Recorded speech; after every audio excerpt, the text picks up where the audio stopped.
우리 쉼과 회복이 있는 주일 예배에 하나님이 주시는 말씀은 출애굽기 14장 10절에서 14절 말씀과 30절, 31절 말씀입니다. 구약 성경 출애굽기 14장 10절에서 14절과 30절과 31절 말씀입니다. 찾으셨으면 우리 함께 봉독하겠습니다. 바로가 가까이 올 때에 이스라엘 자손이 눈을 들어 본즉 애굽 사람들이 자기들 뒤에 이른지라.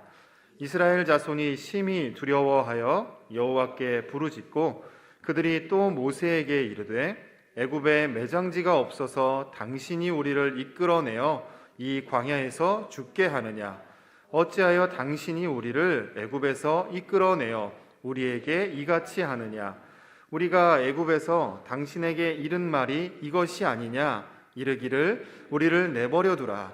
우리가 애굽 사람을 섬길 것이라 하지 아니하더냐? 애굽 사람을 섬기는 것이 광야에서 죽는 것보다 낫겠노라. 모세가 백성에게 이르되 너희는 두려워하지 말고 가만히 서서 여호와께서 오늘 너희를 위하여 행하시는 구원을 보라. 너희가 오늘 본 애굽 사람을 영원히 다시 보지 아니하리라. 여호와께서 너희를 위하여 싸우시리니 너희는 가만히 있을지니라. 30절 31절 말씀 이어서 읽습니다. 그날에 여호와께서 이같이 이스라엘을 애굽 사람의 손에서 구원하시매 이스라엘이 바닷가에서 애굽 사람들이 죽어 있는 것을 보았더라. 이스라엘이 여호와께서 애굽 사람들에게 행하신 그 큰 능력을 보았으므로 백성이 여호와를 경외하며 여호와와 그의 종 모세를 믿었더라. 아멘. 우리 신성교회는 샛별처럼 떠오르는 젊은 교회인데 저는 은퇴하고 점점 시들어가는 목사입니다. 근데 저를 이 자리에 세워주신 것도 하나님께서 뜻이 계셔서 이 자리에 세워주신 줄로 믿습니다. 기도하겠습니다. 잠시. 주님밖에 의지할 곳이 없고 주님밖에는 소망을 둘 곳이 없는 세상을 살아가는 저희들입니다. 이 시간 이 자리를 통해서 주님의 임재 가운데 우리 주님을 만나는 귀한 시간 되게 하옵소서. 우리를 새롭게 하시고 성결케 하시고 거룩하게 하시고 더욱 온전케 하여 주옵소서. 우리 가운데 살아계신 주님을 찬양하며 예수님의 귀하신 이름으로 기도드립니다. 아멘. 하나님께서는 신성교회를 사랑하십니다. 신성교회를 통해서 선한 일을 시작하신 하나님께서 오늘도 함께 하시고 내일도 주님이 오시는 그날까지 신성교회와 우리 주님이 함께 해주실 줄로 믿습니다. 신성교회의 최선은 아직 오지 않은 줄로 믿습니다. 신성교회의 최선은 미래에 있습니다. 우리 옆에 있는 분들하고 인사할 때 우리의 최선은 미래에 있습니다. 한번 인사할까요? 네, 그렇습니다. 신성교회의 최선은 아직 오지 않았습니다. 이제 최선은 미래에 있음을 믿고 소망 가운데 힘차게 전진할 수 있기를 바랍니다. 모든 사람이 행복하게 살기를 원하고 또 잘 살기를 원합니다. 근데 우리가 살아가는 이 세상은 살기도 만만치 않고 잘 사는 것은 더욱더 힘든 세상입니다. 우리가 세상을 살아가는 동안 어려움들이 얼마나 많은지 모릅니다.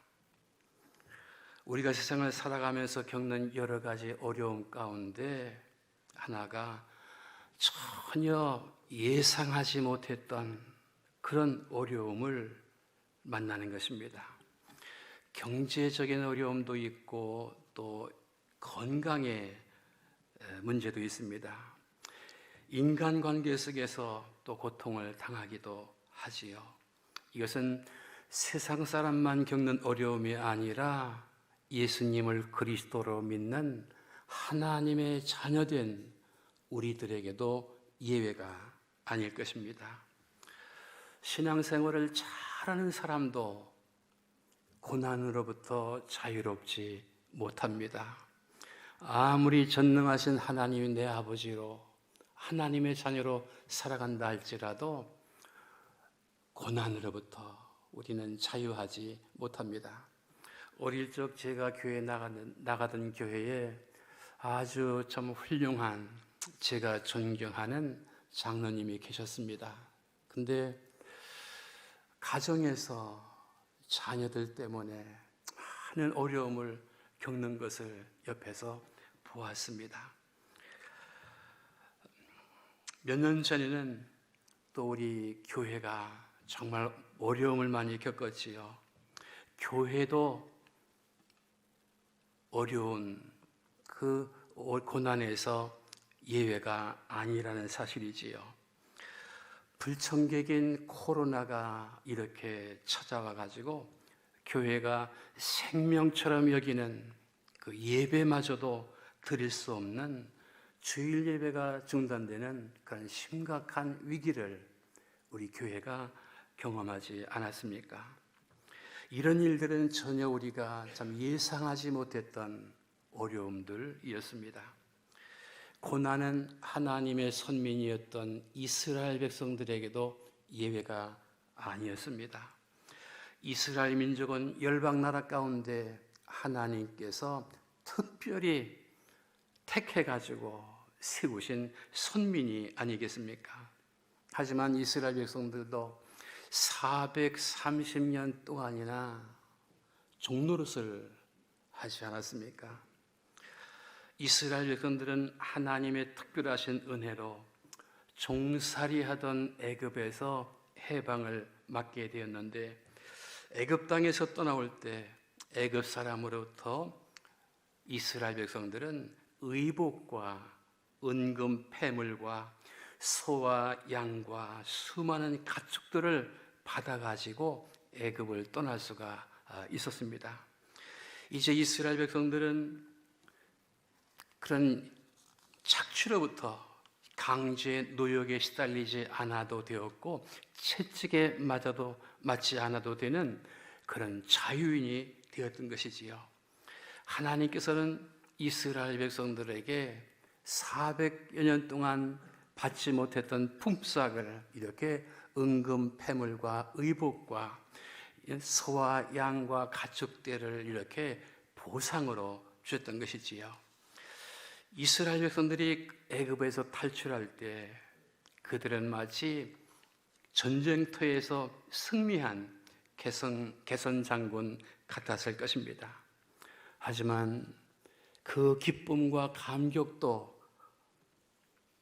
얼마 가지 않았습니다.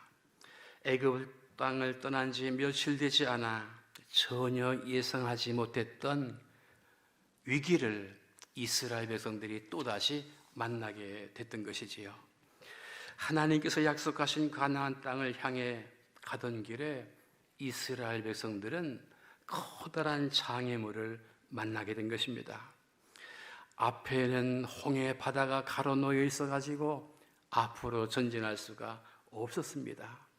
뒤에서는 애굽의 병사들이 이스라엘 백성들을 다시 종으로 삼겠다고 추격해서 달려오고 있었습니다.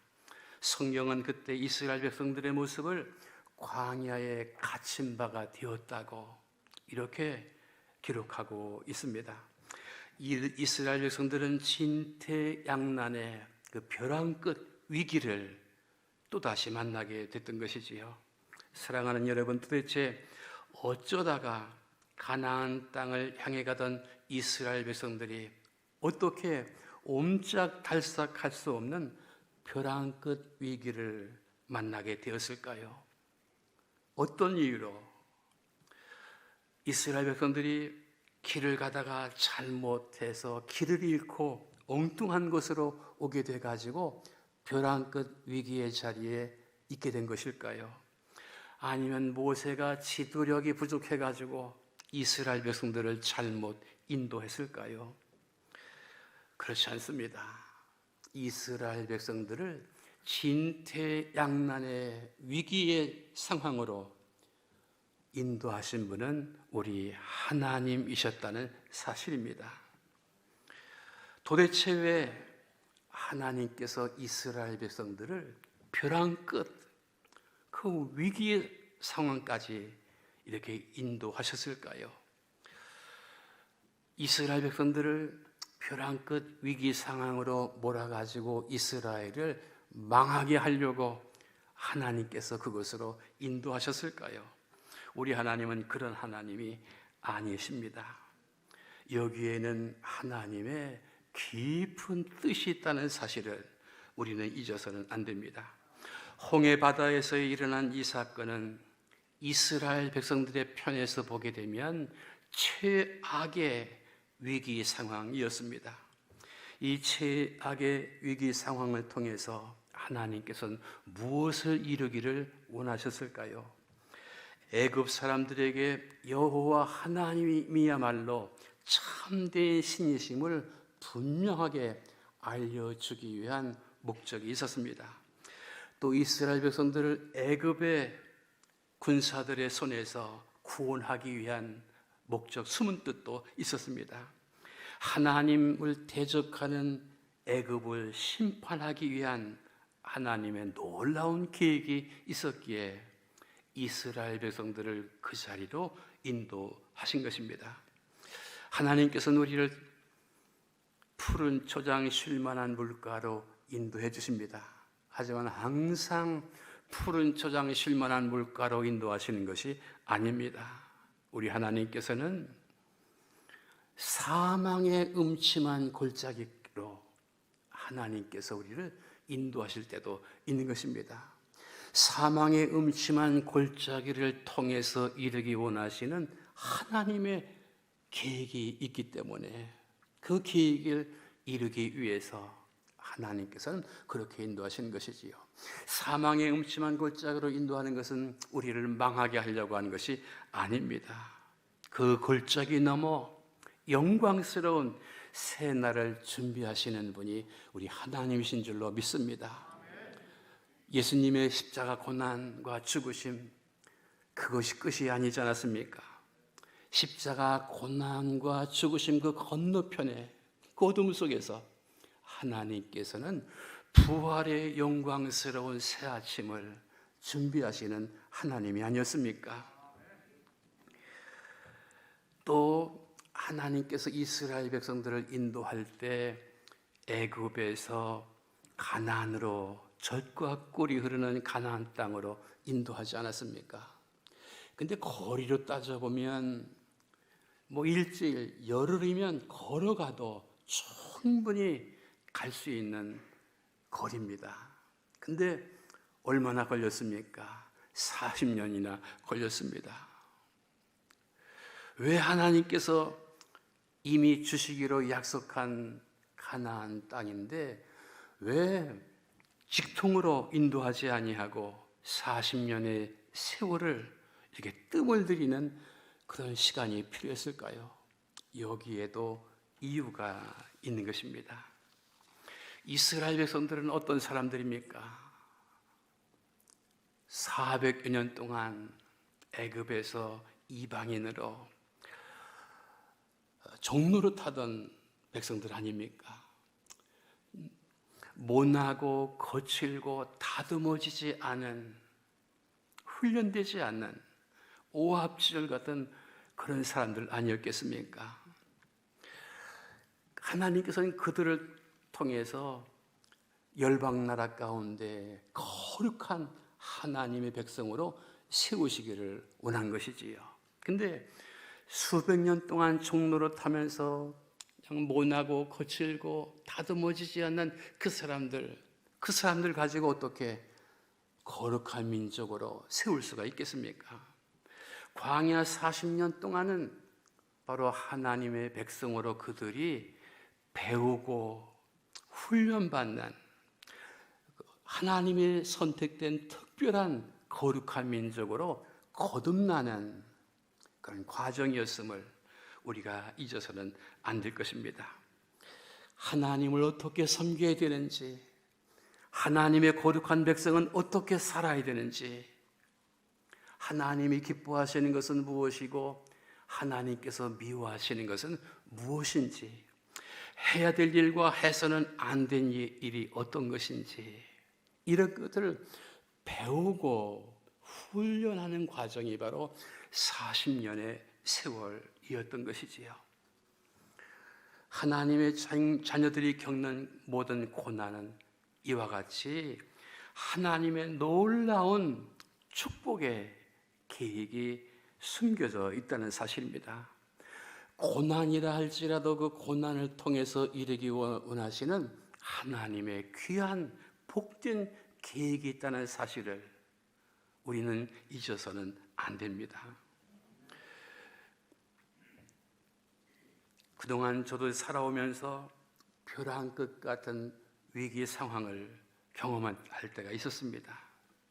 그 벼랑 끝 같은 위기 상황을 통해서 저는 평소에 경험하지 못했던 정말 하나님을 깊이 만날 수 있는 소중한 기회가 되었습니다. 등도 따숩고 배도 부르고 평안할 때 하나님을 깊이 만나지 못했습니다.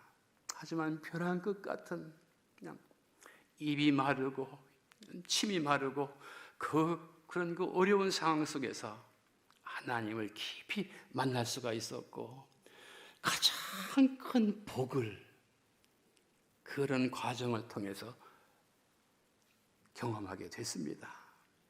교회를 개척해서 지하실에서 또 삼각교회에서 지금 터를 잡고 교회를 세우기까지 그 고난의 과정, 벼랑 끝 같은 그런 과정이 없었다면 우리 한사랑교회 오늘도 있지 않았을 것입니다.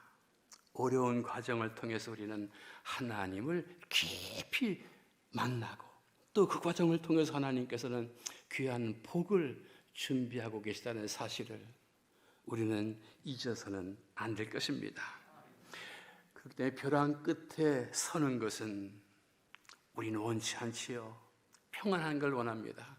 저도 기도할 때마다 하나님, 우리를 평강에서 평강으로 인도해 주십시오. 그렇게 기도합니다. 참 고난의 길을 원하는 사람이 누가 있겠습니까? 근데 하나님께서는 그럼에도 불구하고 하나님의 방법으로 이 고난을 통해서 벼랑 끝 위기 상황을 통해서 하나님은 우리를 여기에 다듬어 주시고 우리를 통해서 하나님의 거룩한 역사를 이루어간다는 사실을 우리는 잊어서는 안 될 것입니다. 출애굽기 14장 11절에 보니까 이스라엘 백성들 가운데는 그 위기 상황 속에서 그런 사람도 있었습니다. 애굽에 매장지가 없어서 이 광야에서 죽게 하느냐? 어찌하여 당신이 우리를 애굽에서 이끌어내어 우리에게 이같이 하느냐? 애굽 사람을 섬기는 것이 광야에서 죽는 것보다 낫겠노라. 이렇게 그 위기 상황 속에서 원망하고 불평하는 사람들이 있었습니다. 이 말은 무엇인가 하면 차라리 하나님을 모르고 안 믿었다면 좋았을 텐데 좀 잘못됐다는 것입니다. 근데 이렇게 원망하고 불평하던 사람들은 어떤 사람이었을까? 하나님을 전혀 모르는 사람들이 아니었습니다. 애굽에서 10가지 재앙을 통해서 하나님의 놀라운 구원 역사를 보고 낮에는 구름 기둥으로 밤에는 불 기둥으로 이런 기적적인 은혜로 이스라엘 백성들을 인도하는 하나님을 보았던 사람들입니다.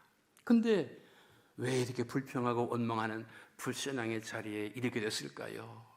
현실적인 어려움, 그 위기 속에서 하나님을 새카맣게 잃어버린 것입니다. 우리가 주님을 믿고 살아간다는 것, 신앙생활 한다는 것은 무엇일까요? 때마다, 일마다, 순간순간마다 하나님을 잊지 않는 것입니다. 하나님을 바라보는 것입니다. 하나님 눈치를 보는 것입니다. 하나님 무엇을 원하시지요? 이 상황에서 어떻게 하면 좋을까요? 하나님을 계속해서 때마다 일마다 순간순간마다 바라보는 것이 우리 그리스도인의 삶인 것입니다. 하나님께서는 이 불평하고 원망하는 사람들을 어떻게 했을까요? 불평과 원망은 불신앙입니다. 불평과 원망은 습관입니다. 제가 보니까요, 불평하고 원망하고 하는 부정적인 사람들은 평생 그 버릇을 고치지 못하는 경우가 많더라고요.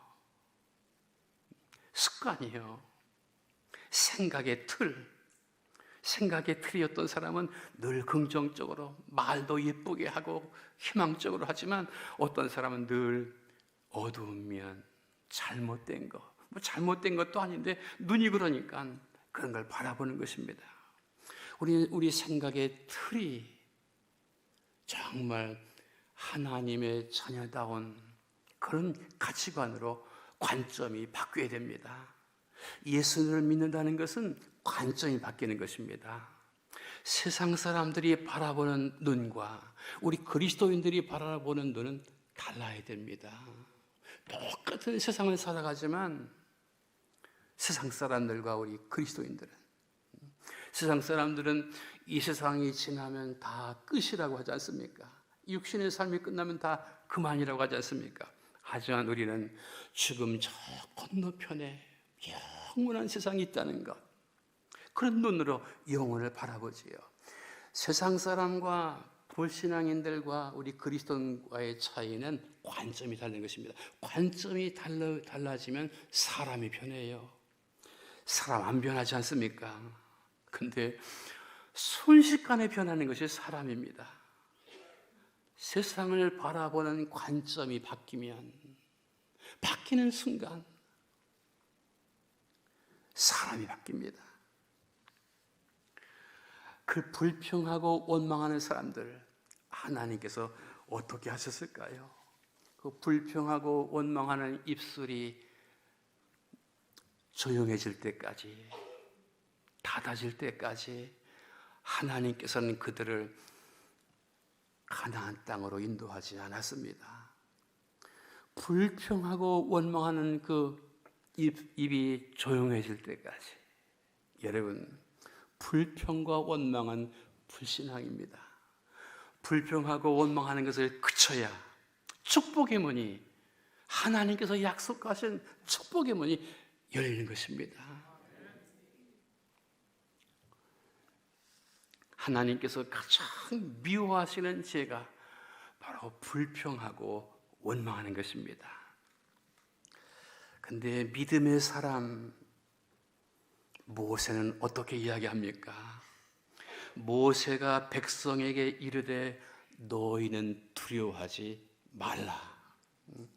벼랑 끝 위기 상황, 앞에는 홍해바다, 뒤에서는 애굽의 용사가 추격하고 있는데 그 참 꼼짝달싹할 수 없는 그 상황이지만 믿음의 사람 모세는 두려워하지 말라는 것입니다. 그것이 믿음입니다. 믿음이 우리 마음속에 자리 잡게 되면 두려움이 사라지게 되는 것입니다. 너희는 두려워하지 말고 가만히 서서 여호와께서 오늘 너희를 위하여 행하시는 구원을 보라. 하나님께서 너희를 구원하실 것이라는 것입니다. 너희는 오늘 본 애굽 사람을 영원히 다시 보지 아니하리라. 여호와께서 너희를 위하여 싸우시리니 너희는 가만히 있을지어다. 누가 싸운다고요? 그 옴짝달싹할 수 없는 그 갇힌 상황에 있는 이스라엘 백성들을 위해서 하나님이 싸워주신다는 것입니다. 하나님이 누구를 대상으로 해서 싸울까요? 악을 대상으로 해가지고 하나님을 대적하는 애굽을 대항해가지고 하나님이 싸우시는 것입니다. 하나님이 싸우시면 누가 이길까요? 하나님이 이기시지요. 하나님이 이기시지요. 여러분, 세상에서 여러분들이 승리의 삶을 살아가는 것은 아주 간단합니다. 복잡하지 않아요. 힘들지 않아요. 하나님 앞에 서기만 하면, 하나님 편에 서기만 하면, 하나님과 동행하기만 하면 여러분은 반드시 승리하는 것입니다. 하나님 편에 서기만 하면. 내 능력을 어떻게 마귀를 이길 수 있습니까? 우리는 마귀의 유혹을 못 이깁니다. 어떻게 물질의 유혹을 우리가 이기겠습니까? 물리치겠습니까? 어떻게 이성의 유혹을 우리가 물리칠 수 있겠습니까? 내 힘으로 이길 수 있는 것이 아닙니다.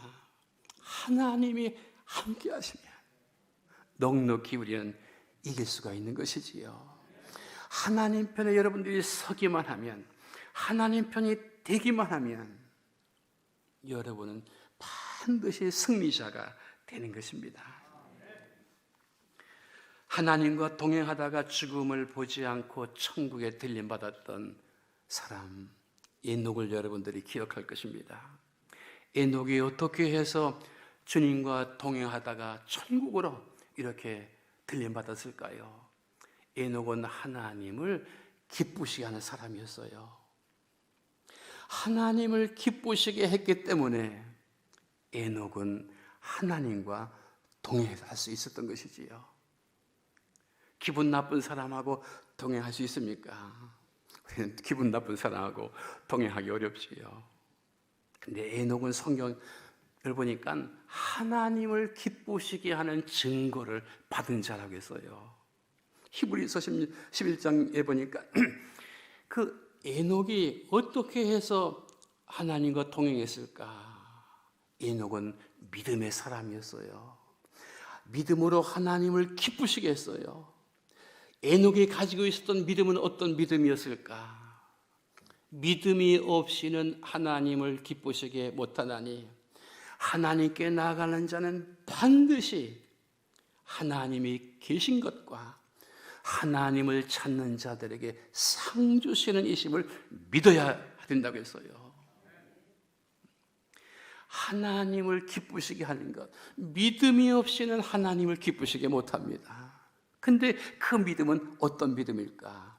하나님은 살아계시다고 하는 것, 하나님은 하나님을 찾는 자들에게 반드시 상 주시는, 복 주시는 분이라는 것, 사망의 음침한 골짜기에 있다 할지라도, 벼랑 끝에 서 있다 할지라도 하나님은 살아계시다고 하는 것, 하나님을 찾는 자들에게 상 주시는 분이라는 것을 믿는 그 믿음, 그 믿음이 하나님을 기쁘시게 하는 믿음인 것입니다.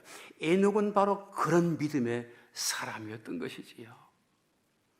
여러분, 하나님과 동행하게 되시기를 축복합니다. 어떻게 하나님과 동행합니까? 하나님을 기쁘시게 하는 것입니다.